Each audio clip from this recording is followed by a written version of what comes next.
Hello, everybody. This is Jake Stenziano, host of the Wheelbarrow Profits podcast, here with my co-host, the multifamily mentor, the coach, the chef, the father of six, the best-selling author, the G-Daddy, Gino Barbaro. Gino, how's it going? This is Stenziano. Doing good on a Monday morning. Ready to go, baby.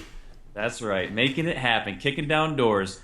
Today's guest is Wally Conway. Wally is a certified master home inspector and the owner of Home Pro Inspections in Jacksonville, Florida.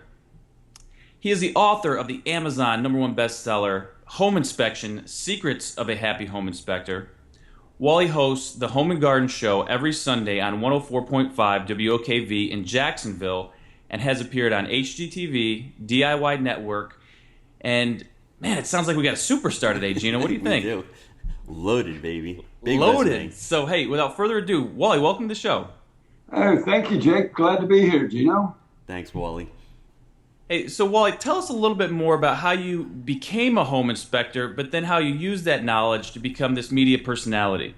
Well, by way of background, I started out as a Navy pilot. Went to Naval Academy. I was a Navy pilot. During the time on active duty, I just got involved in housing. You had to live somewhere.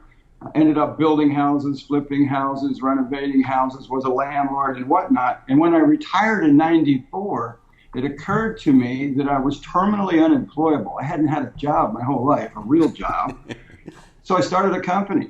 I got looking around at the landscape here in Jacksonville in '94. There were 9 home or building inspectors in the whole phone book. You guys remember the phone book? Wow. What was that? I was sharing in 1994 in the phone book. You knew about the phone book. That's how I was making a joke, Wally. Young guys. Anyway, there were only 9. I became number 10. And here we are, 30,000 houses and 22 years later, houses and commercial buildings.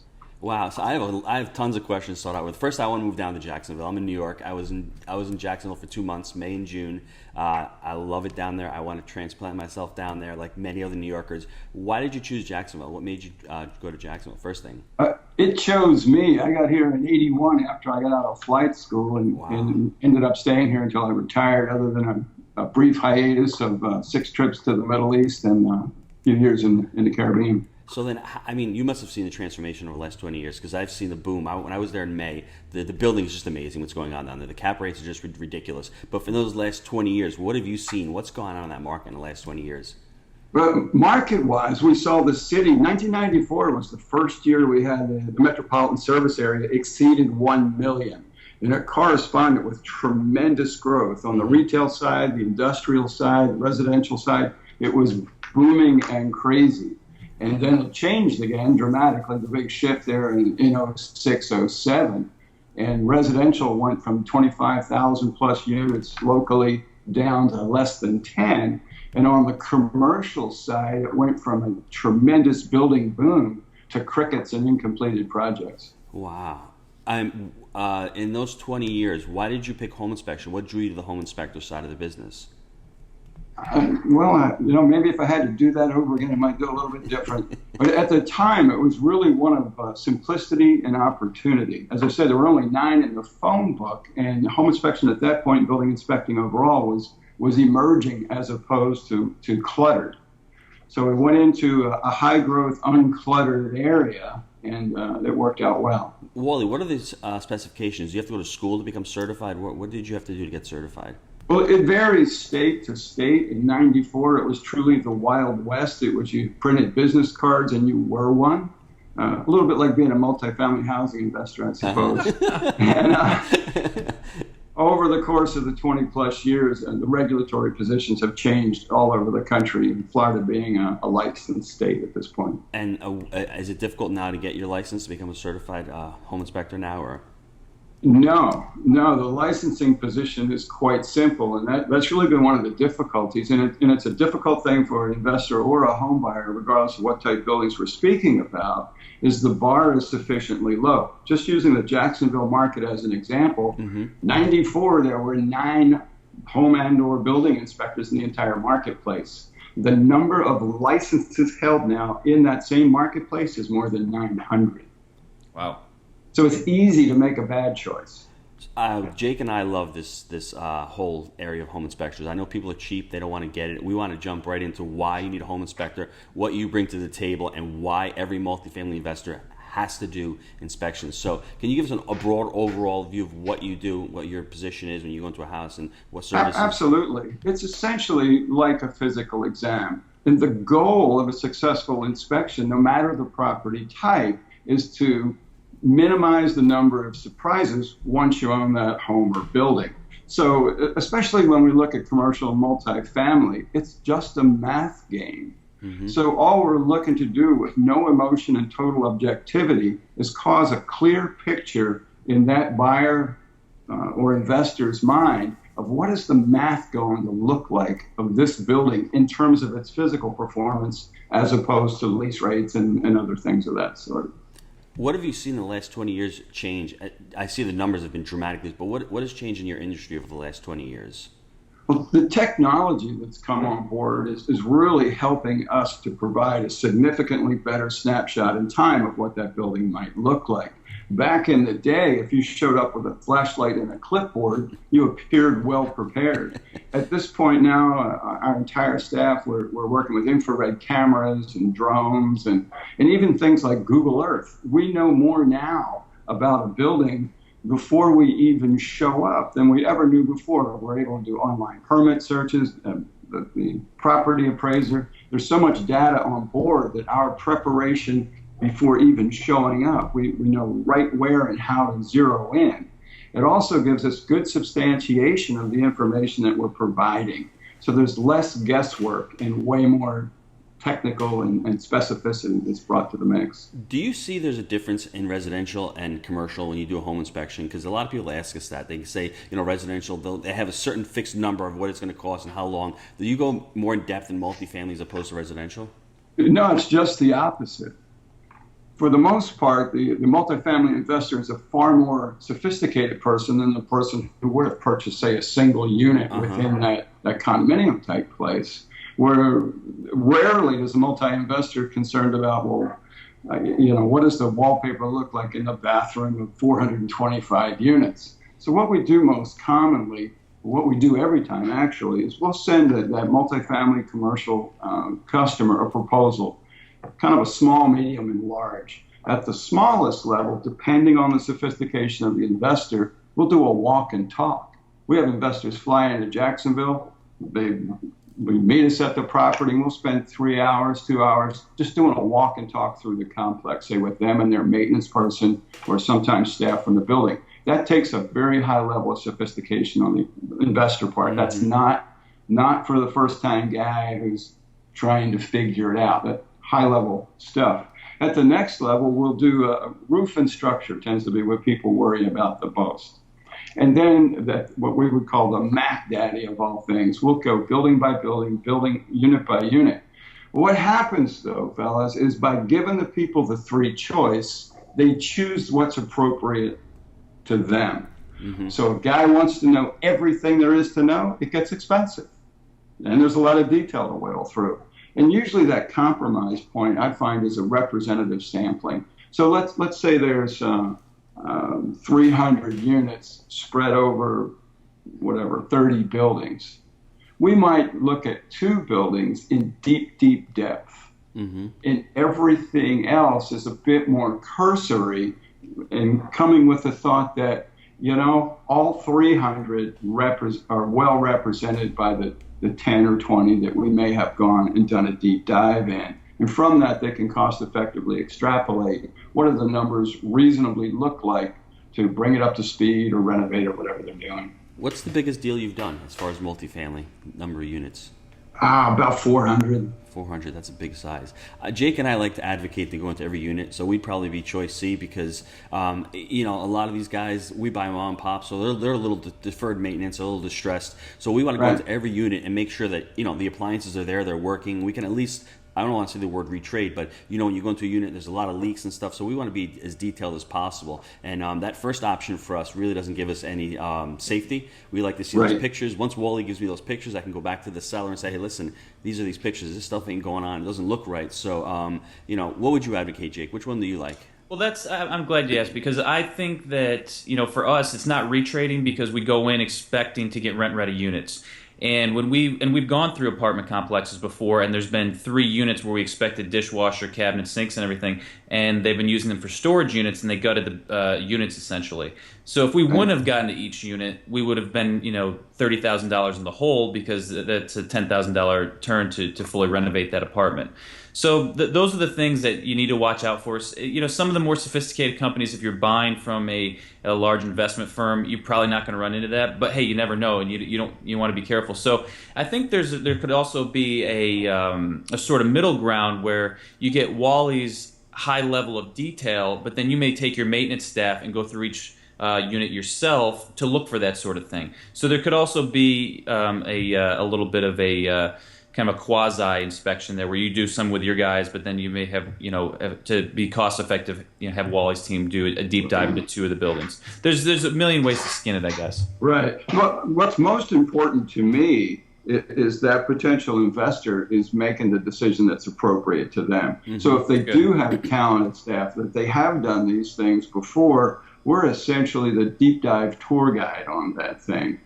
On the flip side, especially on smaller buildings, first-time investors, getting them to really immerse in the whole thing way down into the weeds, I find that to be much, much, much better. What kind of technology do you use so investors out there know? I know he sounds like the military here, drones and infrared. Yeah, this is awesome. Well, you tease about that, or maybe that's flattery, I don't know, but in my background... A little bit of both, I think. That is my background. I was a Navy pilot. Yeah. That's what we did.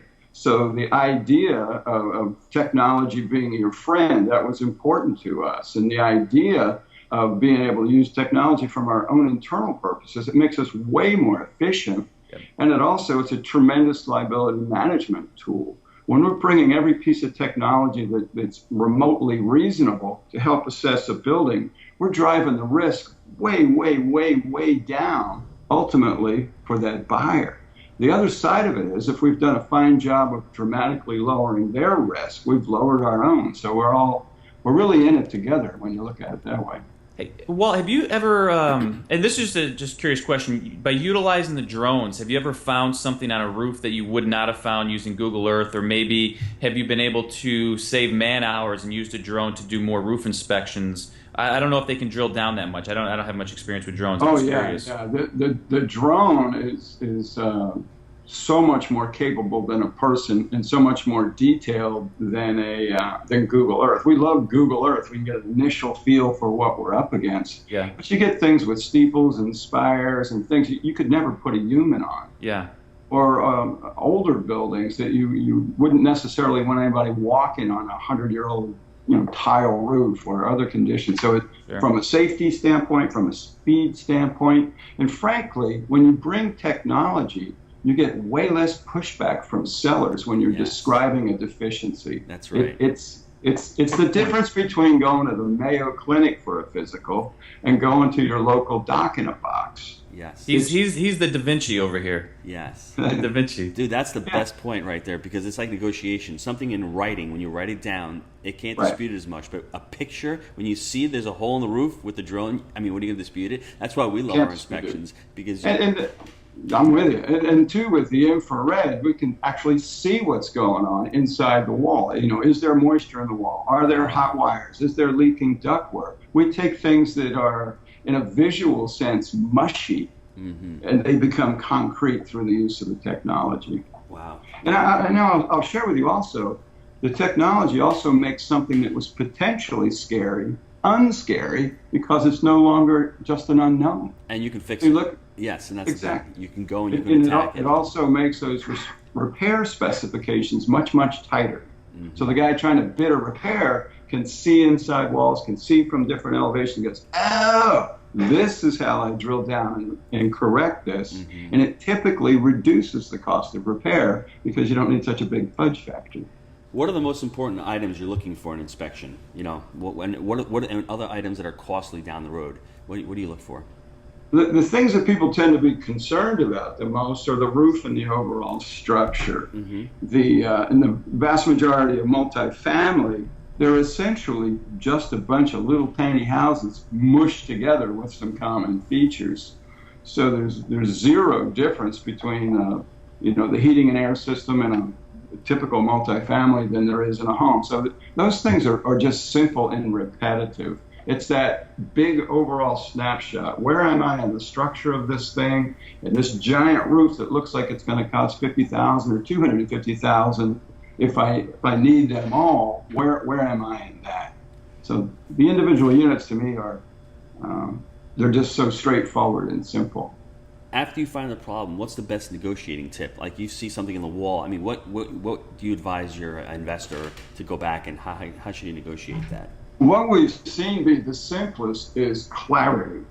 When there's tremendous clarity about what isn't presently functioning as intended, why it isn't presently functioning intended, with a good cost to correct proposal, to me that's the best leverage point. When we just ask someone to correct something, we've put that responsibility in the place in the hands of the person who is least motivated to cause it to come out well. Yes. They're most motivated for it to come out cheap. So I'm a big fan, whether it's one little dinky house or 400 units, to bring from that inspection document proposals for correction and put them right on the negotiating table. Nothing's worse than negotiating repair. The repair is agreed to, it's completed by the seller, and then the buyer says, I don't like the way this was done. That's a nightmare. Mm-hmm. So by bringing your own proposals that are clear and concise to the negotiation, you're negotiating not only will they be done, how will they be done? And if there's going to be disagreement, you want disagreement so you can work through it before the money and time have been spent, not after it's already been spent. Wally, for a first-time investor, that might be a little difficult. We just closed on a property in March, and that's essentially what we did, Jake, right? We had the inspector go through. The sellers just wanted to sell. They were motivated. We gave them a number, and they credited us back that number. We did most of our, because we had a team in place. But for that first-time investor, I mean, would you help? Would an inspector help them build a team or get some estimates out there? Because, for me going into buying an eightplex, I don't have a plumber yet. I don't have a contractor yet. Right. I might be a little nervous. So, I mean, is that something that an inspector might help out? In my mind, that's an absolute, and that's really what you want to find out when you're choosing that inspector. One, you want to assure they have deep familiarity with similar buildings, that is in size of age, size, scope, and whatnot, that there's familiarity to bring the documents together. And then, in my mind, and we do this all the time, we'll help them build that team. I like to give people an answer, a point from which to deviate. So knowing the particular building type, here's a suggested roofer, here's a suggested HVAC guy, and we'll build that team out for them. If they choose all the people that we work with all the time, so much the simpler. If they've got their own trusted guy, that's just dandy too. But to tell a person, this is my opinion, and I will tell you many of my compadres in the inspection world disagree with that. I want the customer to know that the person they're going to get bids or proposals from or use in that renovation are people that we've seen do this successfully in the past. And most inspection companies just say, that's not my deal, I'm not involved in that, go figure it out on your own. It's a great service, Wally. No matter how, thank you, no matter how wonderful that inspection is, if they don't have the skill and savvy or a team around them, it's a problem. I will tell you also, especially in the smaller multifamilies, the 4s, 6, 8s, maybe even up through the 12s, they're often dealing with a residential agent as opposed to a commercial agent who's really familiar with these things and can speak the language. So suddenly there's no adult supervision at all. Well, this is how you separate yourself from the small timers, because the small timers don't want to be bothered with that, and you're actually your part of your job is giving information to your client, you're educating them, and you're offering them an alternative service. So who are you going to go with? You're going to go with Wally, or you're going to go with Joe, who's just too lazy to get his construction team? I think that is huge for the first time buyer. I would love. I mean, we'd like it right service. Now, Jake. Right? I mean, like even though we have our own team, we'd like to see who else is out there. Listen, other bids. I will never, and especially when it comes to painters. Give me as many guys as you got, because 1 week they're good, the next week they're back on the smack.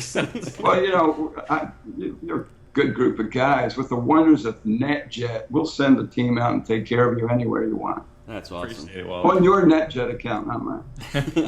Can you give us an example of a time you found a major issue and had to advise a customer to walk away? That's a no for me. Because we're not in the business of advising customers to walk away. We're in the business of ensuring there's clarity of what this building looks like. And when things are clear, people make rapid decisions that are the right decisions. Ultimately, I don't care if a guy buys the building or not. I mean, I do in the sense they've invested some time and some money and whatnot, but I don't see it as important to me. Like, yeah, you got to buy it, or oh no, don't buy it. You're looking for educated decision making. Exactly correct. But what are those big drivers that stop a deal, that you've seen kill a deal? Like you've mentioned roofs, HVAC. I mean, especially down in Jacksonville, there's a lot of concrete going on. The buildings are older. What are the deal killers down there? In my deal killers. In Australia, the real estate people are more sophisticated than us in one sense. They're kind of like Brits. And in another sense, they're like Wild West people. So they don't use the term deal killer in Australia. They use the term contract assassin. Contract assassin. You're going to have to elaborate on that one because I have no experience with Brits or Australians. No. And back to, in my mind, the biggest thing that kills deals is unrealistic expectation of condition and or cost to correct. So a guy's buying an 8-plex and he's spending whatever he's spending, $1 million, and he's budgeted 25 to fix it. And all of a sudden, he's got $100,000 in repair. It's 10% of the purchase of the property. It's really not that extreme. Just the number looks a little bit large, especially for the first timer. And you're like, whoa, I made the math of this work based on nothing being wrong. So it's not exactly what's wrong. It wasn't an expectation that something would be wrong and an ability to manage the numbers. I'm going to go back to the deal killer. You guys mentioned deal killers. We got lawyers. They're the top deal killers in the United States. That's what I think. So, amen. We'll move on to the next question. How do you find an inspector, Wally? I mean, how does somebody go out find an inspector, and how does he negotiate pricing? Because, like you said, this is the first time you're doing it. You're buying a 12-plex. Right. What does the inspector? What should he be looking for? To me, the most important thing is familiarity with similar structures, buildings, whatever that is. So if they're real tall, make sure there's a real tall guy, whatever. Familiarity and experience to me is number one. The second thing is the ability to communicate with each other. For too many people, they believe and perceive that this home inspection or building inspection is a totally technical endeavor. Yeah, it's a technical endeavor, but we have to take that technical stuff and communicate it. We need to communicate it to the buyer, to the seller, to the lender, often to appraisers and other people involved in it. If they're not skilled in communicating the technical information, it all just gets frightening and confusing and nothing gets done. So if you can't engage like we're engaging today with that person, that's a problem. Mm-hmm. What happens in your business, and like every other business, it becomes a commodity. And when people start trading on price and not on value, like the value I can see you're bringing to the table, it gets watered down. But if you can bring the value that you're bringing, I mean, that makes a lot of sense and a lot of help to an investor. But to be very candid, just to keep my calls to a minimum, we're never what's traditionally considered price competitive. Mm-hmm. It just isn't that way. Uh-huh. And I've built this company backwards and said, if we did this as well as it could be done, what would I need to pay people? What, the inspection staff? Yes. What would it need to look like in the office? Because I had 2 sets of headsets, it takes got high overhead. So we kind of built the price structure backwards based on how well can this be done? What's it going to cost to deliver? And that's the way we did that. So it is more expensive. What should customers expect from in a good inspection report? What should they be looking for in that report?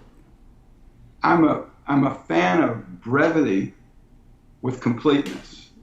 So we distill everything down into what we would call an executive summary, so that quick, and again, this varies investor to investor, but there's a heck of a lot of folks that want it summarized rapidly. What have I got? Hey, you got a 20-year-old roof. It looks like it's about time. HVAC's been replaced in 26 out of the 30 units. You still got 4 bad. Bam, bam, bam, bam. And they got it. So the decision piece tends to be a rapid summarization. The negotiating piece is where the detail comes in. Mm-hmm. So and the same with the follow-up construction or repair. So brevity with completeness, if that makes any sense. Brevity with complete. It does make sense because people can't finish a paragraph when they're reading, and if you give them a long paragraph, it's going to get lost in the mix. Like the legalese, right. they can't chunk through it, and they're like, "Wait, I missed that." So that makes total sense. Yes. We keep that summary nice and tight, and they can deep dive into the areas where they need more information. Wally, we've talked about technology, but how has your industry changed since the last recession, since '08? Have you seen any big changes in your industry? Yeah. And the biggest change after the recession is all the folks that were building the buildings and building the houses decided to become home inspectors or building inspectors because they thought it looked That's the progression. Yeah. So, and it's fascinating to me. A person who was a general contractor or an engineer or a renovator, whatever they were, that's a valued skill set and a great foundation to be an inspector. However, being a home or building inspector is a different skill set. So there's people who design things, there's people who build things, there's people who repair and renovate things, and there's people who inspect things. Those are different skill sets. Each is important to the other. Well, the guy who says, I've been doing this, that's great. Well, you're not doing it anymore. You're doing this. So how do we take that old skill set, polish that baby so you excel at this new thing? That I was once a contractor thing is not enough. Great background, not enough. Wow, Jake. You hear that, Jake? It's important. You've talked about your company. Did I hit a nerve with Jake there?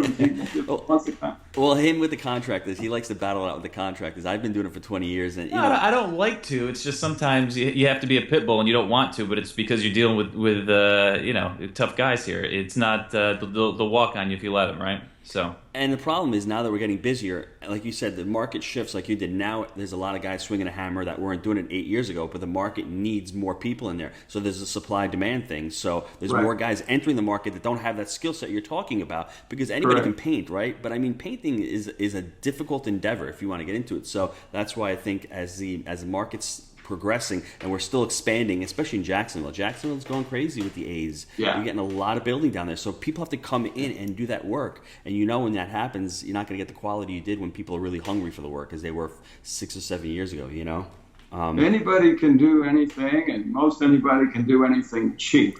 To do something well, doesn't matter whether it's the painter or the investor or the trainer or the home inspector, building inspector. Doing things well, that separates us. This is one of Jake's favorite questions because Jake's is a team builder. He likes building systems. How have you built your team and your system and your company to get to where you are today? The biggest thing is being an attractive place to work and being very focused on market and business development. And education is that key thing for me. I'm on the staff at Florida Realtors. I'm on the staff of numerous real estate companies and their training and development staff. I'm actually on the national staff at Keller Williams. So by being an educator and a resource and a bit visible in the marketing, we're able to attract more business than most companies attract. And we're able to attract it at higher fees than most companies attract it. And that makes us gives us a little leverage to get our people. Tying in with Keller Williams is not a bad thing there, right? For marketing. So. It's not bad. Yeah. But you're positioning yourself to be an expert, basically. So once you're the expert, you're not the commodity anymore. You're the go-to guy in the market. So that makes total sense what you're doing. I think that's awesome. Absolutely, and that goes back to the writing. You guys write, you do podcasts. I do for 13 years live radio. I've done HGTV. So when you earn a position of trust and respect across multiple media and venues, people want to do business with you. It's exactly the same with you guys. Mm-hmm. Jake, short answer question? Yeah, I do have another. Well, you're a savvy guy. Do you invest yourself? At a low level. At single families or? Single family. Very cool, very cool. Has that worked out well for you, or? It's worked out well, then it worked out very poorly, and now it's working well again. All right, so you're riding the wave. Fair enough. You were talking about education. Is there a business book that you want to recommend to the listeners, saying this has really helped me out, or I think this is one you guys should check out? I'm a reading and education fanatic. Okay, cool. I do a newsletter that I write every month, and I review some business or personal development book every month. I've actually stuck every book I've reviewed on. I have a site just for that called wallysreading.com or wallyreading.com. Okay. So I stick them all there. Picking one is tough, especially when you read a lot. I know you guys read a lot. Probably the latest or more recent of the greats would be Gary Keller's The One Thing. Oh, that's striking a nerve with Gino. Gino loves that one. Yeah. Yeah. It's a great book. I mean, we got to get you guys into in business training. It's interesting you mentioned Keller, largest real estate company in the world. And if you listen to Gary Keller or talk to Gary Keller, his position is they built a training company and development company that just happens to be in the real estate business. Mm-hmm. And they're now bringing that training, which Training Magazine named them the #1 training company in the world across all industries, MAPS Business Training. And I was real honored and flattered. I am the only bold business coach in their entire network who is not a Keller Williams agent or a Keller Williams direct employee. Wow, that is really cool. I think he took the Ray Kroc mentality and said McDonald's is in the real estate business. They just happen to make burgers, right? Yeah. There you go. Fair enough. Very cool. I didn't know that. That's a great little tidbit. Yeah, bold business training through MAPS Business. They have boundless training, certainly inside real estate, and a tremendous wealth of training across a multitude of industries. Very cool. What project are you excited about right now? The thing that I'm most in need of is additional inspection staff. So we're working on a recruit and development program to bring in more quality folks. That's great. I'm sure Mr. Keller could help you out with some ideas there if you asked him, right? Yeah, they actually have a program for that called Recruit Select of how to assemble great teams. I took a bunch of notes because there's some really cool points, and I just want to highlight a few things to summarize for the listeners. And the first two, number one, the fact that you help people build their teams, that's fantastic. Because for Gino and I, when we started, it was just a scramble. Where am I going to get this guy? And the broker helped us out with that. The banker helped us out. But it was with those contractors, and just for the listeners out there, if you're in Jacksonville, you're buying something, that value in itself is worth the high price tag that Wally's going to bring. I don't know how much he charges, but I'm telling you, that is huge, especially in the beginning. And then the cost correction proposal, if you're providing that, I wasn't clear if you're providing that or not, or if you're helping kind of facilitate that. When you bring objective, factual stuff to the table and you say, look, this is how much it's going to charge, right? This is how much it's going to cost to do this. You can have just an easy discussion at that point. Look, we didn't expect it. We wanted rent-ready units getting into this. This is what it's going to cost. How can we get over this? We want to do the deal, but we didn't expect this going into it. That's great. So just fantastic stuff. I thought it was really cool that when you started off, you basically said you had no job, so you started a company. I like that. That's very good. The goal is, let's be objective, minimize surprises. Fantastic. Make an educated decision. I think that goes along with the goal. I think it's time for Gino and I to maybe invest in some infrared and some drones. I was actually in Best Buy over the weekend, and I guess I'm just living in the past because I haven't been in a Best Buy in a while. I go in and I see this drone there. I'm thinking, like, what the heck is this? I didn't know they were selling in retail like that now. But it's pretty cool. So, Gino, we might need to look at that.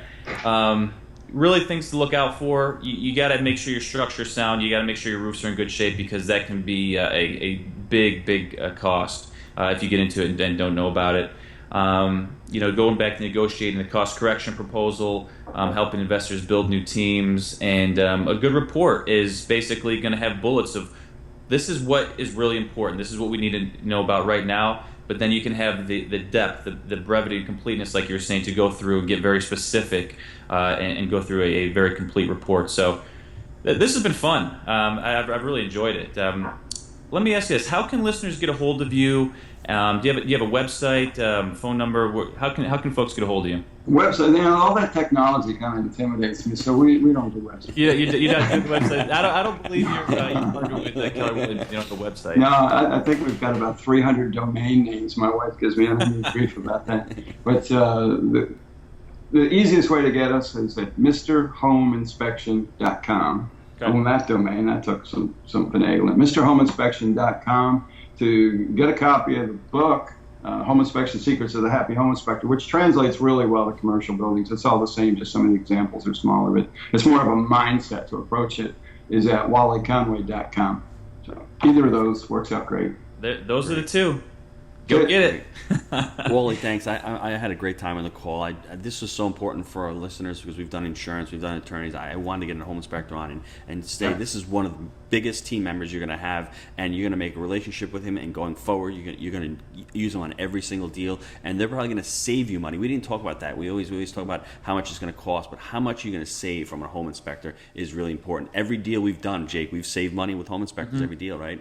So, my position is on the expense. If you cannot afford the best due diligence that money can buy, you cannot afford the building. That's a great point. I love that. Yeah, because it's going to bite you in the long run. It's not going anywhere, right? The guy says, I'm buying, especially a multifamily. I'm buying this thing. It's $1.5 million. It's 2.5, and they're trying to spend $500 on their due diligence. I'm like, are you nuts? Yeah. Are you nuts? So what if it costs you $10,000? Relax. Mm-hmm. I agree. Well said. Hey, Wally, in the future, we might bump into each other if we can eventually get a deal down there in Jacksonville. Yeah, anytime. A great fun. Or if ever you want to drill deep on a particular aspect of buildings, we can drill deep on roofs. We can drill deep on HVAC and just do a segment on it. I think we do a show on drones and infrared next time. Cool. That's what's got me interested. Yeah. Sure. Whatever you like. It was great fun. Great. Cool. Thanks, Wally. Appreciate you Wally. guys. Take care. Bye.